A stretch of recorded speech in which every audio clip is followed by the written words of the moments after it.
Welcome everyone, Costin here with my campaign overview guide for Greasus Goldtooth of the Ogres. First off, let's talk about the Ogre race because there are a lot of pros and cons with them.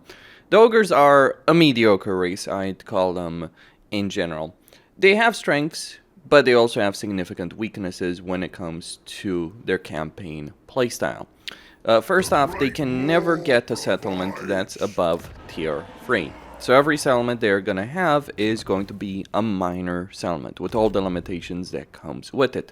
On top of that, economy that they can have in these settlements is going to be incredibly limited. Like their main economic building from the regular settlements is only going to generate up to 150 income. And when it comes to the structures, there's going to be some significant limitations there as well. You're only going to be able to get 2 military structures, the Gorger Cave and the Bestis Weapon Pile. So you can get Iron Guts and you can get Gorgers and you can increase Hunter capacity as well. But that's all there is that you can do in settlements. Now, you then have the camps. The camps will allow you to properly equip your army. You can get all your unit recruitment in a camp. You can increase your hero capacity, so fire bellies, and then butcher heroes, so butcher's beast, butcher's lore of the maw. That's how you do it, and they also provide a decent amount of income, going all the way to 1,000 income. Though, just bear in mind, camps are incredibly limited in the campaign. You don't even start with the capacity of getting one. You have to unlock it via research. And yes, eventually you can get more and more camps. Like in this particular campaign, I already have the ability to get free camps, 2 because of research, 1 because of Greasus' skill tree. But even so, even free camps, that's just going to be 3,000 income. So the Ogres are a limited race because they can only get so much income from the settlements they control.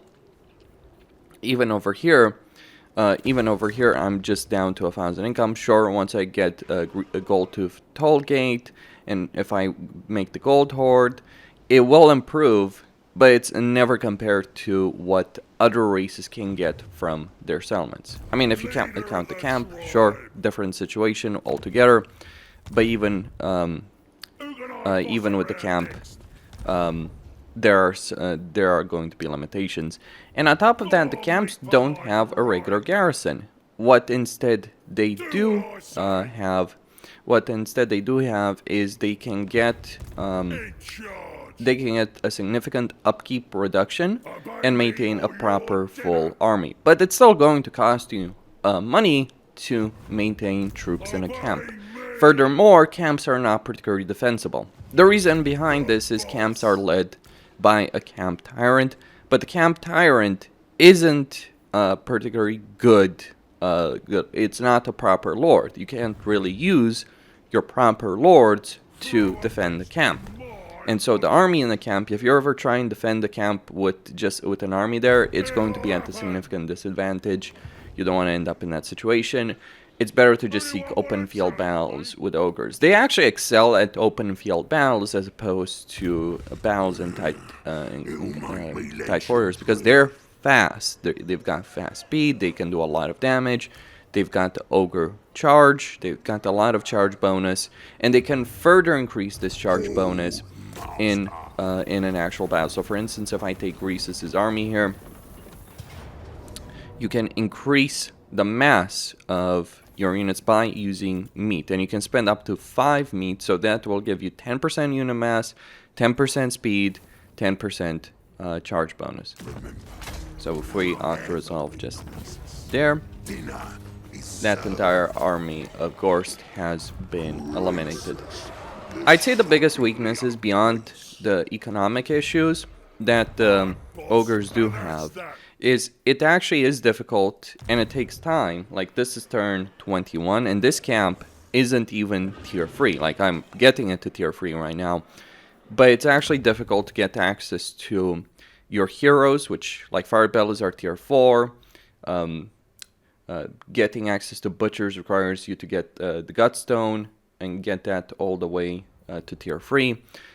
And of course, that's also going to consume population. Like every building in a camp is going to consume population, and it's just going to take you a good amount of time to be able to unlock all the units and increase your hero capacity. And your hero capacity is going to be tied primarily to the camps you have.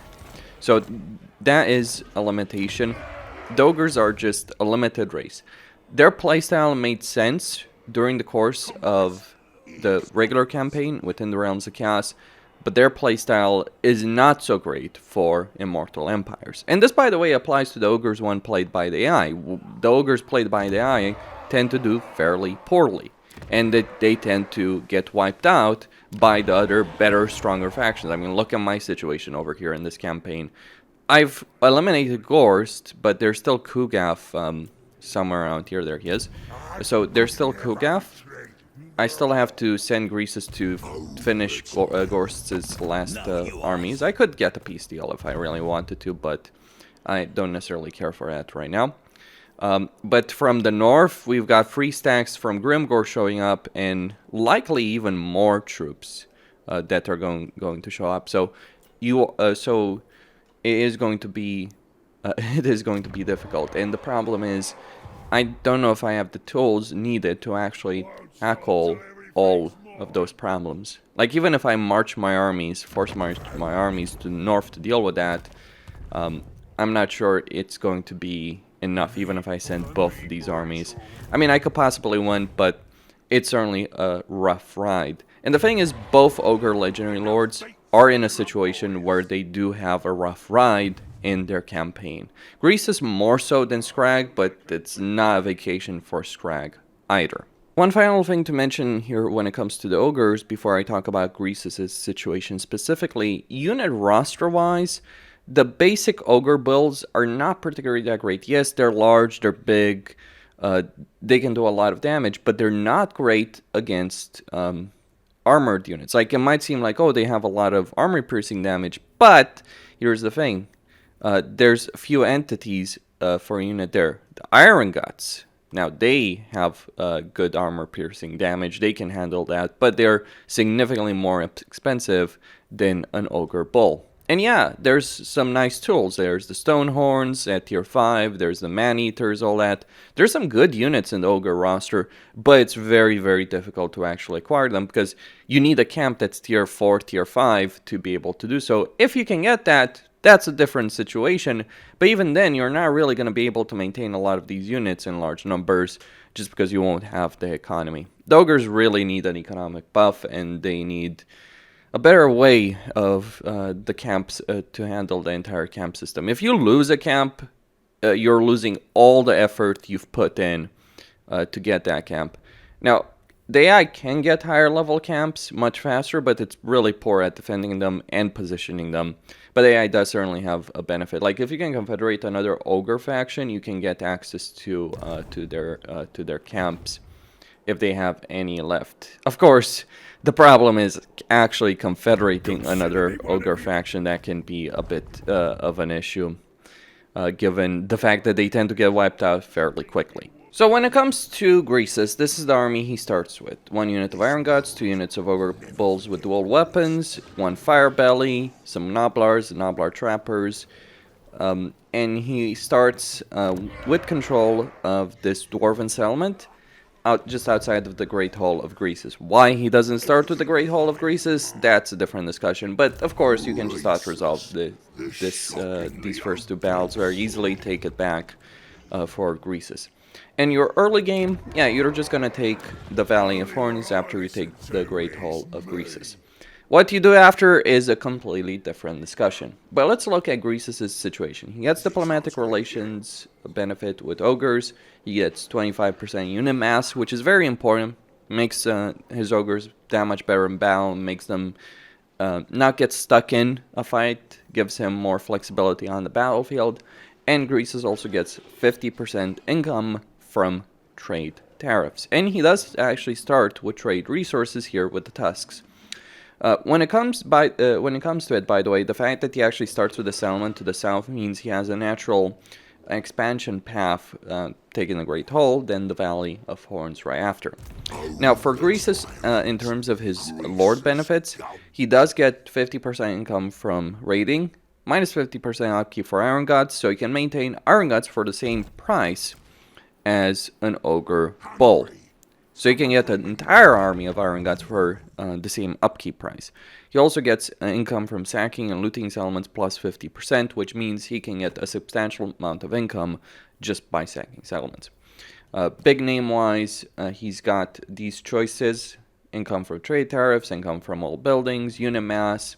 He's not really great in a battle, though. He's really big, and he's really fat, and he's slow. And his combat animations are not conducive towards effectiveness in battle. So therein lies the problem with Greasus.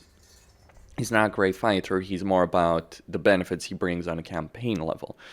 He gets an extra 30 diplomatic relations with Ogre, melee attack when fighting against Ogres, 20% weapon strength when fighting against Ogre kingdoms. Then you get a bonus against large, useful against other Ogres.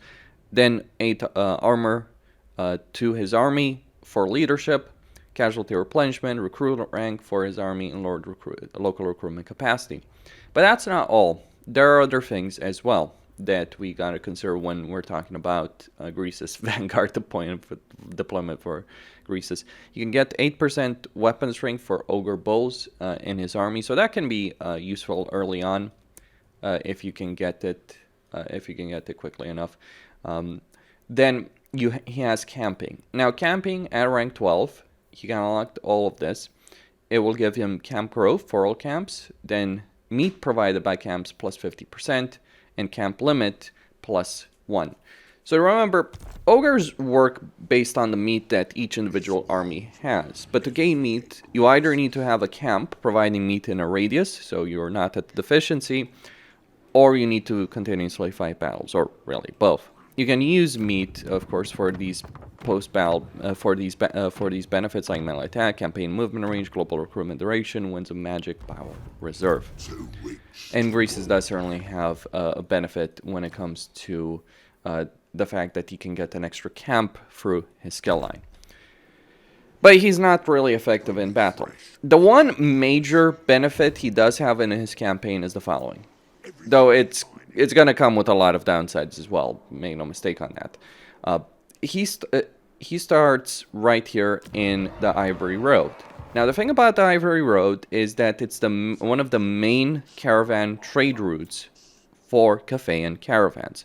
So all of the Cathayan factions, the Burning Nomads, the Celestial Loyalists,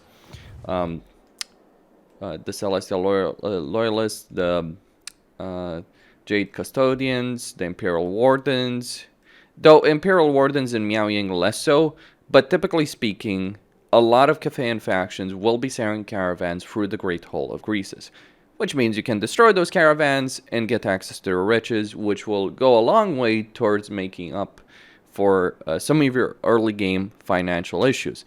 The problem is, you're not really going to be able to utilize that money effectively because your growth in camps specifically is not great. Well, the problem isn't that it's bad. The problem is you still have to wait one turn, I believe, for every surplus point, if I'm not mistaken, which can create issues when you're trying to get the camp to a high level to unlock good units and increase your hero capacity. So you take the Great Hall, you take the Valley of Horns. What do you do after? That is the main question of the campaign. Well, this is the fundamental issue that Greasus has in his campaign. He is surrounded by enemies, all of which are quite capable of taking him on. To the south, he's got Kugaf and he's got Gorst. Gorst is capable of fighting Greasus to a standstill in a battle. Kugaf is not necessarily that easy either, with all the healing that Kugaf can have and the durable units. Like, the problem is, ogres are great in a battle if they just can just overwhelm the enemy via charge. It's going to be difficult pulling that off with Gorst, and it's going to be difficult pulling off with Kugaf. To the east, you have Xiao Ming.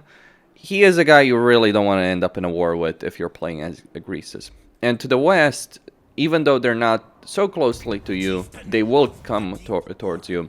You have Tretch, Craventel, and you have Emmerich. Emmerich generally will leave you alone. Tretch, Craventel may invade you with a full freaking army. And then there is the gigantic threat that is Grimgor. In the vast majority of campaigns I've played of Warhammer 3, Grimgor has taken the Mountains of Morn, like all of it, from Saber Mountain all the way to the south. People have mentioned this. The thing about Grimgor is that he's supposed to be countered by the Chaos Dwarves, who should be starting close to him, right? But the Chaos Dwarves don't currently exist, so Grimgor more or less has a free hand, with the exception of Kolic. If you're playing as Greasus and Grimgor wins against Kolic, which is what happens in the vast majority of campaigns, you're gonna be in for a fun ride. If Kolic can, by some miracle, beat Grimgor, then your campaign is easy mode. You can pray for that. Because what Grimgor is going to do, generally, he's gonna beat Kolic, he's going to take the entirety of the northern part of the Mountains of Morn, and then he's going to start conquering the rest of the Mountains of Morn. It's not helped by the fact that the Mountain Eaters and the Blood Guzzlers will fight each other in a lot of campaigns. So there's no unified opposition against Grimgor. And your problem is to even get to him. You can't ignore the south. If you ignore the south, then Gorst will declare war on you. Once he takes Flayed Rock, he'll declare war on you. He'll wipe you out. So here's what I would personally do playing as Greasus. You gotta secure at least one of the two flanks. Like the east and the west, they're less of a problem. They can be a problem. You might get campaign issues if you destroy the caravans of the wrong faction. I'd take out the caravans of the Dissenter Lords, for instance, because Yao Ming is actually going to appreciate you going to war against them. And the Dissenter Lords over here in Xiangyang are not necessarily going to send an army against you. But I'd avoid destroying a caravan from the Burning Wind Nomads or from the Jade Custodians, and especially not from Xiao Ming himself. You can take one out of the Celestial Loyalists if you get so lucky, or the Rebel Lords of Nanyang. Though avoid Miao Ying's caravan, of course. But here's what I do if I'm playing as Greasus. Take the Great Hall of Greasus. Turn 2, use Come and Get It to get that campaign movement range. Go take the Valley of Horns. Once you've secured control over the Ivory Road, destroy the bullpen over here, because there's likely going to be a barracks being built in the Valley of Horns by the Crest Club's Ogre Kingdoms. So you'll have a barracks there for recruitment. So destroy the one in Krakatoa. Destroy that once you've secured the Valley of Horns, and if you have a barracks there. And then you can either continue north to deal with Karak Zorn and to deal with the Sons of the Mountain, or you could just go for Flayed Rock directly to deal with the Skaven. The goal here would be to take down the Skaven. Now, of course, the Dwarves and the Sons of the Mountain are not just going to leave you be, but if you do decide to start going south to Flayed Rock very, very quickly, after you've taken the Valley of Horns, you might even intercept a caravan that's crossing at that point, and you might even want to get a second Lord early on in your campaign here in the Great Hall of Greasus just to take out the caravan that might show up at turn 3 or something along those lines. But once you've taken the Valley of Horns, just start moving directly south, building up units as you go, laying siege to Flayed Rock, taking maybe even the scrap towers, and selling that to Gorst. That should be enough to get good relations with him. He only has an aversion of -10 towards you. And if you can get an alliance with him, if you can sell this territory and get good diplomatic relations with him, at least enough to prevent a war, an imminent war with him, then that will help you secure the south and give you the breathing space you need to deal with the Sons of the Mountain, to deal with Karak Zorn. Alternatively, you can just go deal with the Sons of the Mountain and Karak Zorn right after you've taken the Valley of Horns. But fighting the Dwarves in Karak Zorn is going to be a bit of an issue. They're going to have a full stack. Obviously, the more time you give them, the more difficult it's going to get. So maybe rushing Karak Zorn might be your best choice, and then dealing with Sons of the Mountain and with Gorst. But it depends on what you think is best. But regardless of what you do, you want to deal with Gorst in some way, shape, or form. And you want to deal with him quickly. Ideally, you would do it so via diplomatic dealing, either a non-aggression pact, maybe even a defensive alliance if you could potentially get that. But if you can pacify Gorst, he will do wonders to securing your southern flank, which you'll need because you've got the gigantic threat of Grimgor coming in from the north. Can you beat Grimgor? That's a really rough one. He is significantly better in a fight than Greasus will be. He'll bring significant armies to the fray. But the key to beating the Greenskins is trying to eliminate them as quickly as possible. So if you can rush to the north quickly enough, after you've dealt with Gorst in one way or another, then you might be able to pacify Grimgor. And I would still leave an army with a couple of units here, build a camp actually here, to intercept the caravans, destroy a couple of caravans. The key to the success of Greasus' campaign is to at least get 1 or 2 caravans, get 20,000, 10,000 gold from each of them. That will serve as your initial economy. What do you do after that? That's really up to you. Just a reminder, victory conditions wise, you have to take... when we're looking at the victory conditions, you do need to take Saber Mountain, either directly or for vassals. I suppose it wouldn't be completely out of reach to make some kind of alliance with Grimgor, but just reminder, it's going to be a bit rough. I guess like one of the things you could do is expand to the north, take the mountains of Morn province for yourself, then declare war on the blood guzzlers, or the Sons of the Mountain. Declare war on them, so that when Grimgor comes down from the north, you can trade them some territory for peace. Like, if you could avoid fighting Grimgor, that would be the best possible outcome, because he is an absolutely harsh fight to take. So you can either focus directly on dealing with Gorst early on in campaign, or you could ignore him. Take out Carcassonne, take out Sons of the Mountain, take out Firemouth, all that. Maybe try and take the Bone Road for yourself, and then marching to the Titan's Notch, taking that out, conquering it, and then trading it to Grimgor. Like, if you could have Firemouth mouth for yourself, that would actually be a great thing. But you might need to trade at least some of the territory here to Grimgor if you want to have a peace with him. If you want to go to war, just bear in mind, he's going to throw at least 3 full stacks at you fairly early on in a campaign, unless he somehow loses to Kolic. I've seen it happen, but very, very rarely.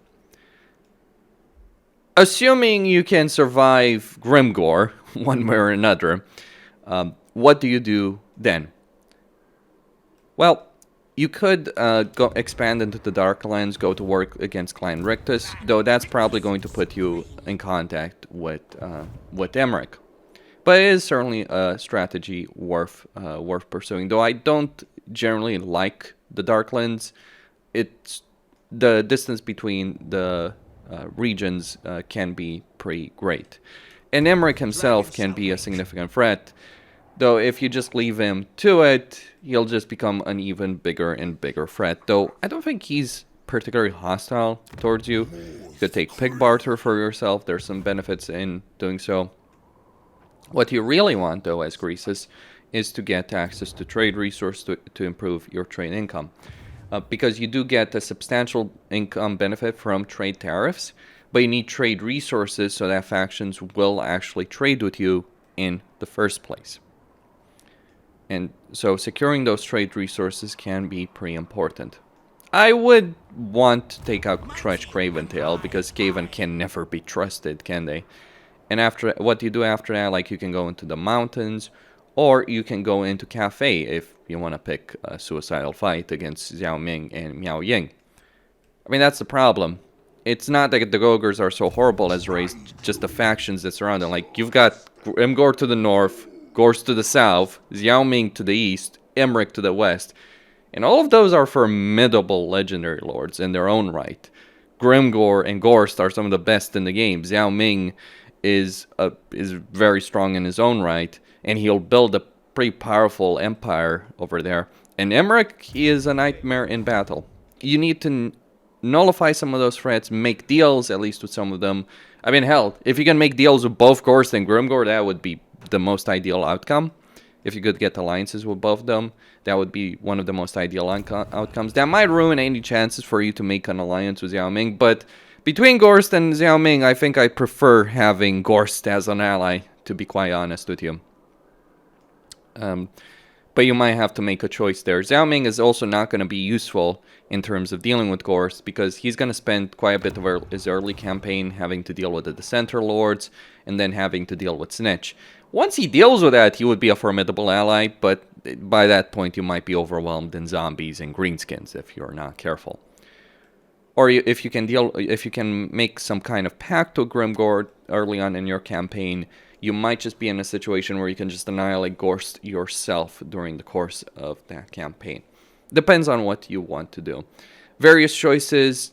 There's many things that could work. Either marching your armies directly against Gorst before he takes the entirety of Nalblar country, though of course, if you do so, you're going to have to contend with Kugaf, and honestly, that's not a fun experience to do so. But you could wipe out Kugaf. Like, you could just declare war on both Kugaf and on Gorst and wipe both of them out. It's not going to be the easiest battles, but you could do it. Problem is, by the time you do it, you've got our big green friend coming in here from the north, and he's going to bring in a lot of friends with him. And that's going to be the problem. So you've got that ticking time bomb. It's like the endgame crisis for Greasus starts early. It starts from turn 1. You're just delayed by like 10 turns until Grimgor can get his shit together. And once he gets his shit together, he's going to be an unstoppable horde. You're going to have to deal with that somehow.